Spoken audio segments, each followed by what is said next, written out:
Israel के 24 घंटों में ज़मीन, फ़ज़ा और समंदर से गज़ा पर 250 हमले, मज़ीद 300 फ़लस्तीनी शहीद, शोहदा की मजमूई तादाद 18,000 हो गई, 49,500 फ़लस्तीनी ज़ख्मी। फ़लस्तीनी मज़ाहमती तंजीमों के गज़ा में घुसने वाले सेहूनी फ़ौजियों पर ताबड़तोड़ हमले, दू बदू झड़प, नज़दीक से रॉकेट मारे, ड्रोन से भी टैंकों को निशाना बनाया। अल-क़स्साम ब्रिगेड्स ने कहा है कि 48 घंटों में 40 इसराइली फ़ौजियों को हलाक किया। इसराइली फ़ौज के field command and control centre को भी तबाह कर दिया। फ़ौजी ताकत से इसराइली यरगमालियों को रिहा नहीं करवाया जा सकता। जनूबी लेबनान से इसराइली इलाके में हिज़्बुल्लाह के हमले, इसराइल की लेबनान के कस्बों पर वहशियाना बमबारी। इसराइली वज़ीर आज़म ने कहा है कि हमास का खात्मा करीब है, जंगजू हथियार डाल दें। दावा किया कि हालिया दिनों में हमास के दर्जनों जंगजुओं ने हथियार डाले। हमास ने हथियार डालने के दावे की तरदीद कर दी। आंखों पर पट्टियां बांधी, जिस्म पर नंबर दर्ज किए, कपड़े उतरवाए, तशद्दुद का निशाना बनाया। इसराइल की जानिब से जंगजू करार दिए जाने वाले गजा के मासूम फलस्तीनियों ने ज्यादतियों की रूदात सुना दी। रिहाई मिलने के बाद गजा के अस्पतालों में इलाज, बच्चों पर भी बदतरीन तशद्दुद किया गया। एक फलस्तीनी ने कहा कि गड्ढे में कुछ कैदियों को फेंक कर ऊपर से मिट्टी डाल दी गई, जिंदा दफन किया गया। गजा के मासूम बच्चों की दुनिया से फरियाद, कहा मुसलसल बमबारी हो रही है, कोई जगह महफूज नहीं है, सब तबाह हो चुका है, जंग खत्म कराएं, हमें घरों को जाना है।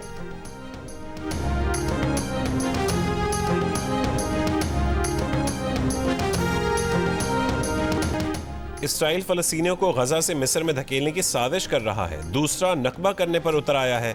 अक़वाम मुत्तहिदा ने खबरदार कर दिया कि मंसूबा कामयाब हो गया तो गजा की सरजमीन फ़लस्तीनियों की नहीं रहेगी। इसराइली तर्जुमान की तरदीद, कहा कि गजा के मकीनों को मिस्र मुंतकिल करने का कोई मंसूबा नहीं। आलमी इदारे सेहत के इजलास में गजा तक इंसानी इमदाद की फौरी रसाई की करारदाद मंजूर। जख्मियों को गजा से बाहर ले जाने की इजाज़त का भी मुतालबा। UN जनरल असम्बली का खुसूसी इजलास कल होगा।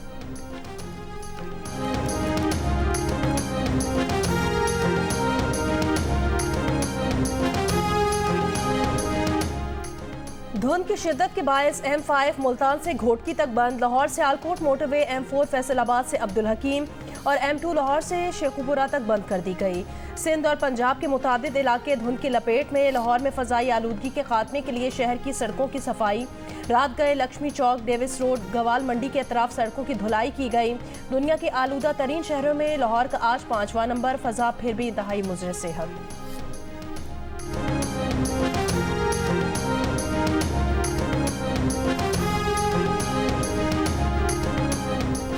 भारत ने कनाडा में कत्ल होने वाले खालिस्तान तहरीक के सिख रहनुमा हरदीप सिंह निजर के कत्ल से 2 महीने पहले हरदीप सिंह के खिलाफ ठोस इक़दामात का खुफिया हुक्म जारी किया था। अमरीकी ऑनलाइन न्यूज़ वेबसाइट के इंकशाफ, मेमो जारी होने के 2 महीने बाद जून में हरदीप सिंह निजर को कत्ल कर दिया गया था। द इंटरसेप्ट के मुताबिक भारत मगरबी ममालिक में जदीद तरीन क्रैकडाउन स्कीम के तहत सिख अलहदगी पसंदों को निशाना बना रहा है।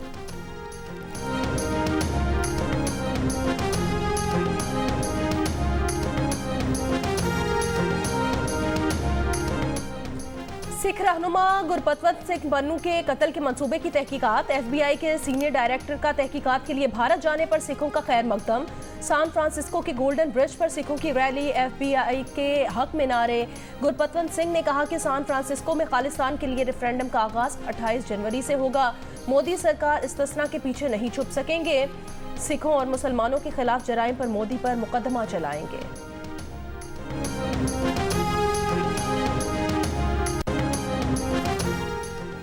रवां हफ्ते सुप्रीम कोर्ट में अहम केसेस की समाअत होगी। जुल्फ़िकार अली भुट्टो की सजाए मौत अदालती कत्ल करार देने के सदारती रेफरेंस की समाअत कल होगी। 13 दिसंबर को फौजी अदालतों में सिविलियंस का ट्रायल कलदम करार देने के खिलाफ हुकूमती अपीलों पर समाअत होगी। 14 दिसंबर को साबिक जज इस्लामाबाद हाई कोर्ट शौकत अजीज सिद्दीकी की बरतरफी के खिलाफ दरख्वास्त पर समाअत होगी। 15 दिसंबर को जस्टिस मज़ाहिर अली अकबर नकवी की सुप्रीम जुडिशल काउंसिल की कार्रवाई के खिलाफ दायर आइनी दरख्वास्तों पर समाअत की जाएगी।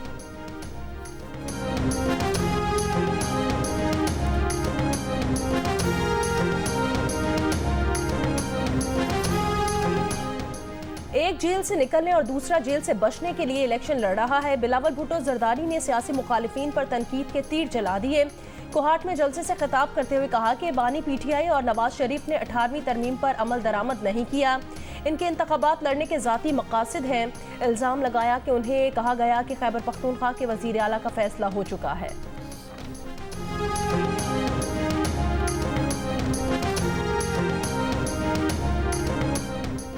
बिलावल की बातों को उनके वालिद संजीदा नहीं लेते तो हम क्यों लें? नून लीग के मियां जावेद लतीफ का बिलावल की तनकीद पर रद्द अमल। कहा, बिलावल की बातों की तरदीद खुद आसिफ अली जरदारी कर देते हैं। बोले, पंजाब भर में किसी जमात से इत्तेहाद है, ना ही सीट एडजस्टमेंट होगी। आबिद शेर अली बोले, बिलावल की असल तकलीफ यह है कि इस बार उनकी सिंध में आसानी से सिलेक्शन नहीं होगी। जिनकी हुकूमत आएगी नून लीग उनसे मिलकर काम करेगी। पीपल्स पार्टी की सिंध में हमेशा सिलेक्शन हुई, कभी कारकर्दगी की बुनियाद पर वजीर आला नहीं बने।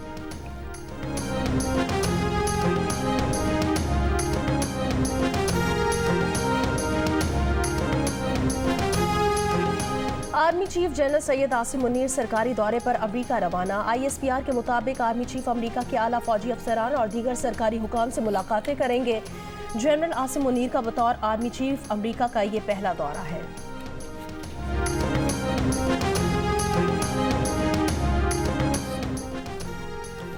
इलेक्शन कमीशन ने इलेक्शन शेड्यूल जारी नहीं किया। सोशल मीडिया पर गर्दिश करने वाला शेड्यूल जाली है। तर्जुमान इलेक्शन कमीशन के सिवा इलेक्शन कमीशन से मंसूब किसी भी बयान पर तवज्जो ना दी जाए।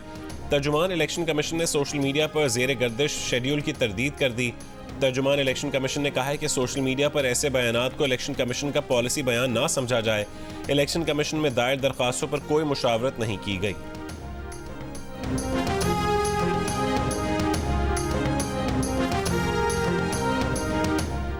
मुस्लिम लीग नून के साथ सीट एडजस्टमेंट के लिए इस्तेहकाम पाकिस्तान पार्टी ने अपने उम्मीदवारों की फहरिस्त तैयार कर ली। ज़राए के मुताबिक 19 हलकों का ताल्लुक पंजाब और एक का कराची से है। इस्तेहकाम पाकिस्तान पार्टी पंजाब असम्बली के 44 हलकों में सीट एडजस्टमेंट की ख्वाहिशमंद है। इस्तेहकाम पाकिस्तान पार्टी की मरकजी मजलिस आमला का इजलास कल तलब कर लिया गया है।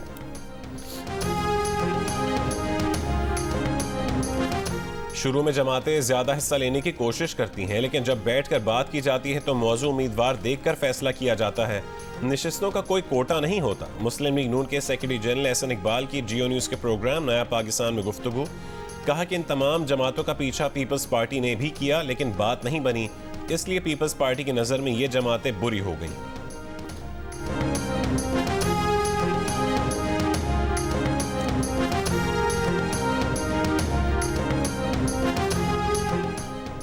मुस्लिम लीग काफ के मरकजी रहनुमा चौधरी शाफे हुसैन ने कहा, तहरीक इंसाफ के दौर में पंजाब में जितनी करप्शन हुई उतनी तारीख में नहीं हुई। इलेक्शन में ताखीर नहीं होनी चाहिए। मुस्लिम लीग काफ पंजाब समेत सिंध, बलोचिस्तान और खैबर पख्तूनख्वा में भी अपने उम्मीदवार खड़े करेगी।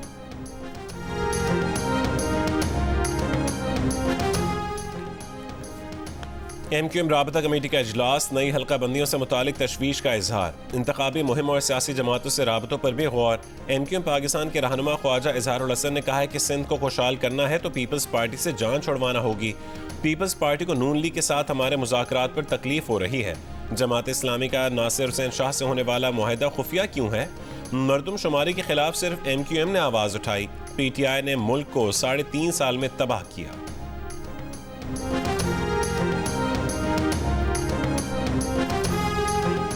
कोयटा के इलाके जिना टाउन में घरेलू झगड़े पर फायरिंग, 2 भाई जान बहक, 2 खवातीन समेत 3 अफराद जख्मी हो गए।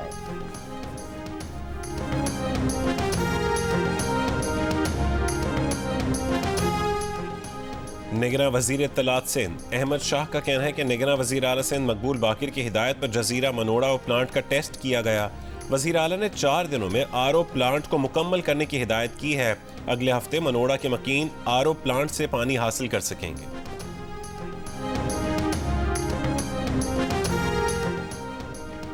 पंजाबी और उर्दू के सीनियर अदीब, शायर, मुहक्किक, इंसानी हुकूक के कारकुन अहमद सलीम इस्लामाबाद में इंतकाल कर गए। उनकी उम्र 78 बरस थी। अहमद सलीम को चरसे से जिगर के आर्जे में मुब्तला थे। नमाज जनाजा आज बाद नमाज असर नज़द सुरैया अजीम अस्पताल चुबुर्जी लाहौर में अदा की जाएगी। अहमद सलीम ने दर्जनों किताबें लिखी। मुल्क की सियासी तारीख पर उनकी गहरी नज़र थी। उन्होंने पाकिस्तानी अखबारात से मुल्क की तारीख के अहम वाक़यात 4 जिल्दों में इकट्ठे किए। सलामती काउंसिल में अमेरिका का गजा जंग बंदी करारदाद वीटो करने का मामला। इंटरनेशनल इन्फ्लुएंसर्स और फ़लस्तीनियों की अमरीकी इक़दाम के खिलाफ आज आलमी हड़ताल की कॉल दे दी गई। फ़लस्तीनी हुक्काम ने कहा है कि उम्मीद है आलमी हड़ताल गजा में जंग बंदी के लिए दबाव डालेगी। मक्का मुकरमा और गिरदो नवाह के इलाकों में बारिश, नशेबी इलाकों में पानी जमा हो गया। शाहराए मंसूर पर कई गाड़ियां फंस गईं।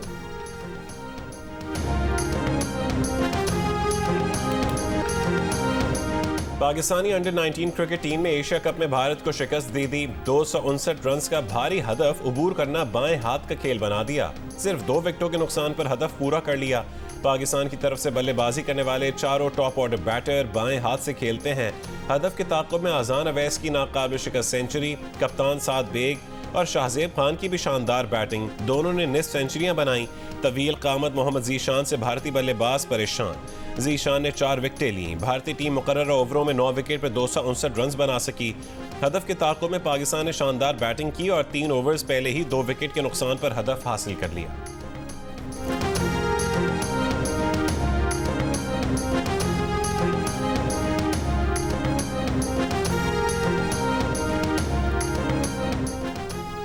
टेस्ट क्रिकेटर असद शफीक ने इंटरनेशनल और डोमेस्टिक क्रिकेट से रिटायरमेंट का ऐलान कर दिया। मिडल ऑर्डर बैटर को कौमी T20 के इख्तिताम पर साथी खिलाड़ियों ने गार्ड ऑफ ऑनर भी पेश किया। कहा, रिटायरमेंट के लिए कोई दबाव नहीं था। मिसबाह-उल हक सबसे बेहतरीन कप्तान रहे। असद शफीक ने तीनों फॉर्मेट में पाकिस्तान की नुमाइंदगी की। असद ने 77 टेस्ट, 60 एक रोज़ा मैचेस और 10 T20 मैचेस खेले।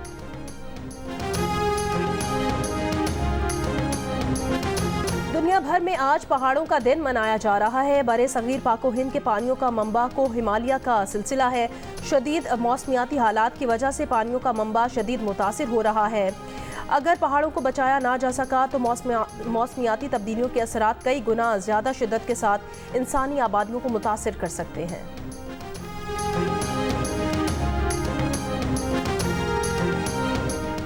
सऊदी शहर जद्दा में रेड सी इंटरनेशनल फिल्म फेस्टिवल खत्म। 125 से ज्यादा ममालिक की फिल्मों की नुमाइश। विल स्मिथ, जॉनी डेप और शैरन स्टोन समेत दीगर सितारों की शिरकत। और बरे सगीर के लेजेंड अदाकार दिलीप कुमार की सालगिरह का दिन मदा। आज उनकी 101वीं सालगिरह पर उन्हें याद कर रहे हैं।